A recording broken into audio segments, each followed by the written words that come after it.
안녕하십니까, 박병욱입니다. 한국경제인데요. 다산 칼럼이라고 김인영 한림대 정치행정학과 교수란 분인데요. 사당하로 부패한 정당 정치 이제 바꿔야. 이런 이제 자의 소제목으로는 주요 정당서 공과 사의 경계 무너지는 현상 빈발하고 있어. 사익 사적 감정 따른 공천 창당 미래 비전과 민생 공약은 뒷전. 공화주의 정치 복원, 시급한 만큼 투표로 당대표 특권 정치 막아야.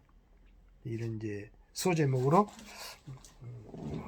글을 쓰셨는데요. 국회는 의원들이 국가와 국민에게 필요한 법을 만들고 나라 예산을 확장하는 국가기관이다. 오는 4월 10일 국회의원 300인을 뽑는 선거가 치러진다. 하지만 선거 공천이나 최근 새로 창당한 정당의 모습을 보면 사익에 매몰돼 공익을 추구하고 있는지 의심이 들 정도다. 우리 김인영 교수님이 의심을 갖다 좀 늦게 하셨네. 왜 이렇게 됐을까? 정당의 사당화 때문이다. 최근 정당에서 공과 사의 구분이 모호해지고 그 경계가 무너지는 현상이 발생하고 있다. 정치는 공적 영역인데 사적 영역으로 되면 그건 부패다. 따라서 사당화가 원인이라면 공익을 찾기 어려운 사익 부패 공천은 결과다. 고대 그리스 이래로 정치는 가계, 지방과 구분된 공적 영역의 행위였다. 그리스인들은 노예가 가사는 여성이 담당하고 남성은 정치에 참여해 사적 문제가 아닌 공동체 문제를 다루고 결정했다. 이 때문에 법을 만들고 공동체의 미래를 결정하는 일에 참여하지 않는 사람을 공적 일에 관심 없는 자라고 경멸했다. 정치를 집단들이 공동체 전체에 영향을 미치는 결정을 내리고 그 결정을 집행하는 행위 또는 과정이라고 정의하면 집단적 결정과 집행이 핵심이 돼 공적인 일을 다룬다는 의미가 정치에 내포된다. 물론 현실 정치는 정치인들의 자신들이 원하는 이익을 찾느라 부딪히고 싸우는 과정이 되기도 하지만 가능하면 공동체 전체의 이익을 추구하는 방향으로 노력해야 한다는 의미다. 공천을 보자. 더불어민주당은 시스템 공천 또는 공천혁명이라고 자찬하지만 언론은 비명행사 친명행제라고 희화화하고 있다.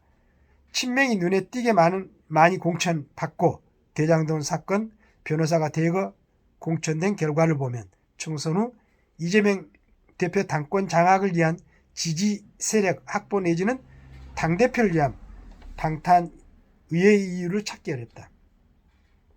당권 장악을 위한 공천이든 방탄국회를 만들려는 목적의 공천이든 결국 당대표 사익의 공천의 핵심에 자리한다.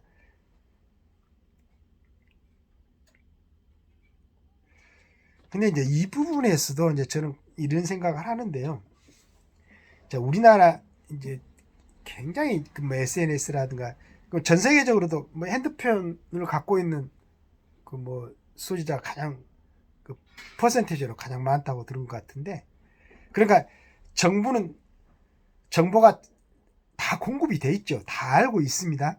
그리고 그 정보를 해석할 만한 지적 수준도 다 갖추고 있어요. 그러니까 이제 지금 우리 김인영 교수가 하는 것처럼 이런 상황으로 뭐 공천대 되고 뭐 한다면은 그런 한 가지 남은 게 있어요.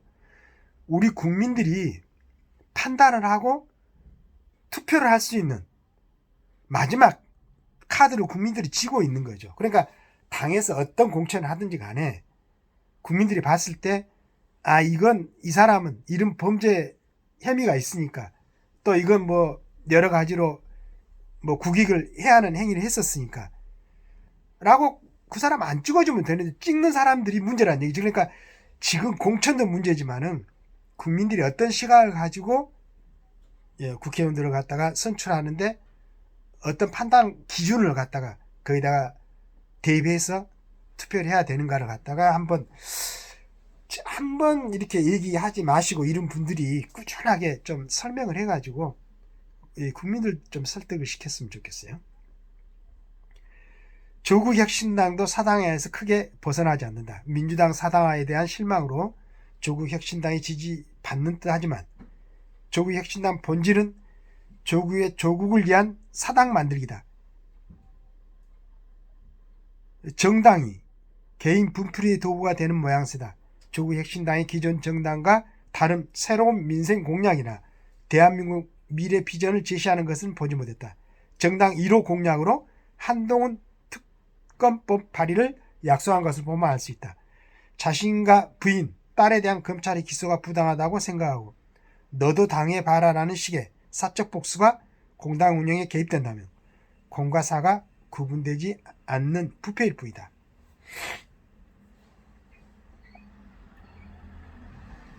우리 김인영 교수님 보시는 게 이제 맞지요, 맞는데 저는 이제 한 가지 아쉬운 게 그러니까 전번에 허영 그 교수님이 말씀을 하셨는데 우리나라에서는 일반인들을 상대로는 무죄 추정의 원칙이 적용이 돼야 되죠. 왜냐하면 일반인들은 힘이 없으니까.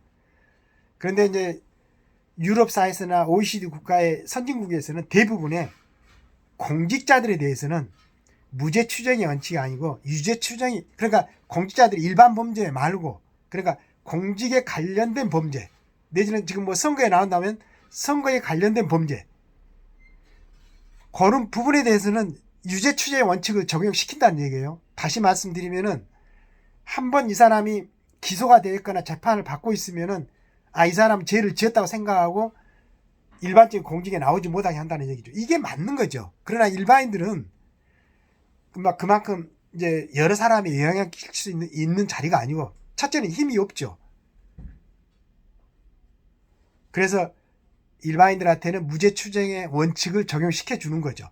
이 사람은 법률적으로 형이 확정되기 전까지는 죄가 없다라고 인정을 해주는 거예요. 그래야 자기 방어를 할 수 있으니까, 힘없는 사람들이.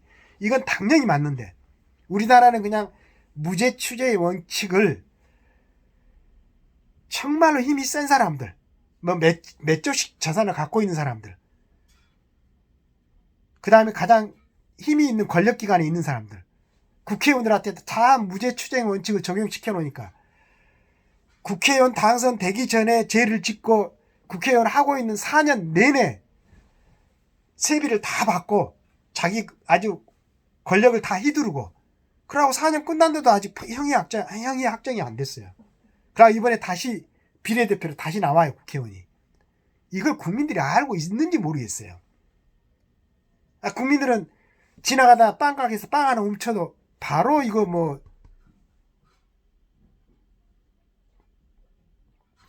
이런 부분에 대해서 내가 항상 얘기하지만은 대학에서 대학생들 상대로 강의를 하고 특히나 법학을 강의하는 사람들은 귀에 닿는 대로 이런 부분에 주장을 해야 되는 거 아니겠습니까? 지금 내 1년 내내 한번 얘기 못 듣다가 저번 주에 한 일주일 전에 허영 교수님이 공직자들에 대해서는 유죄 추정의 원칙을 갖다가 적용시켜야 된다 라는 말씀을 하셨어요. 그러니까 이게 그냥 그분의 생각이 아니고 지금 대부분의 선진국 나라에서는 공직자들한테는 그렇게 적용을 하고 있다. 근데 우리나라에서 왜 지금까지 몰랐을까? 수많은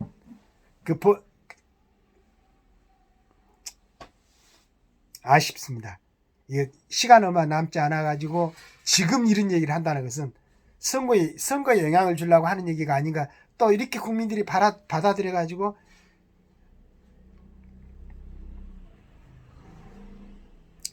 개인적인 감정, 그러니까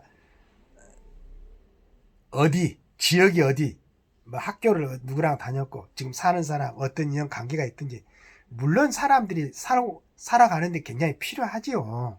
필요하겠지만은 국회의원들은 헌법기관 아닙니까? 지금 동네 이장 반장 선거를 뽑는 게 아니고, 동장 뽑는 게 아니고, 이 사람들이 300명 모아가지고 국가가 어떻게 다스려져야 되는 걸 갖다가 법률도 위반을 하고 또 한꺼번에 모여가지고 200명 이상이 모여가지고 결정을 하면은 헌법부터 바꿀 수가 있는 아주 중요한 자리를 지금 가서 일할 사람들을 뽑는 건데, 이 사람들을 갖다가 내 고향 사람이니까 나하고 학교 같이 나왔으니까 이 새끼야 무슨 술 먹고 운전을 했던 놈인지 운전을 했던지 간에 음주운전 해갖고 사람 치갖고 죽였던지 전과가 그래도 나하고 같은 고향이니까, 그래도 내 친구니까 이라고 뽑아 놓으면은 그 나라를 어떻게 하겠어요. 그래, 국회의원 선거만큼은 이 사람을 봐가지고 정말로 국관리에서 좀, 그런데 사람은 기본적인 성향이 전혀 절대 변하기가 굉장히 어렵습니다. 그래서 그 사람이 지난 과거 경력을 보면은 이 사람이 과연 그 자리에 갔을 때 국관리에 충성을 할 것인가, 국민을 위해서 헌신을 할 것인가를 갖다가 대강 가늠해 볼 수가 있는 거죠. 그래서 22대 국회는 정말로 뭐 국제적으로도 지금이라도 뭐 이북의 어린 친구가 한번 전쟁이나 한번 해볼까 생각하면은 전쟁도 일어날 수 있는 나라가 우리나라입니다. 일본하고 뭐 어떤 정신 나간 사람들이 우리나라도 내각 책임져 자고 얘기를 하던데 영국이나 일본하고 틀려요. 섬나라하고 떨어져 있고 어느 정도 전부 다 힘들이 있고 하니까. 근데 우리나라는 딱 붙어 있잖아요. 대륙에 붙어 있음에도 불구하고 나라가 잘려 있었고 외국 나가려면 비행기 아니면 배를 타야 되는 이 대한민국에 살면서 이 지금 나라가 얼마나 이중한 상태인지를 모르고 뭐 자기들 마음대로 국가가 어떻게 되든 간에 자기 마음대로 범죄를 저지르고 했던 사람들을 다시 국회로 보내면 안 되니까 뭐 한번 생각을 해보고 우리 국민 여러분들도 좀 괜찮은 사람을, 나라를 위해서 충성할 사람을 뽑아 올려가지고 4년 동안은 안심하고, 그분들한테 저는 항상 얘기하지만은 국회의원으로 뽑은 사람들을 존중하고 존경하고 정말로 대우해 주고 싶어요. 또 그렇게 하면서 그 사람들이 그런 역할을 하기를 바래요. 그런 우리가 일반적인 생활에서도 우리가 그 사람들을 모범 삼을 수 있을 만큼 참 심성이 좀 착하고 국관리에서는 좀 헌신할 수 있는 그런 사람들, 그리고 그런 사람들 좀 뽑아서 우리 국민들이 모두 국민들이 합해가지고 제발 당 따지지 말고 지역 따지지 말고 학연 지연 따지지 말고 보셔가지고 그래도 한 지역구에 한 서너 명씩 나올 거 아니겠습니까? 그 중에서 가장 괜찮은 사람한테 투표를 해가지고 좋은 사람을 좀 우리 국회의원님들로 모실 수 있도록 그러한 한번 생각을 해주시면 감사하겠습니다.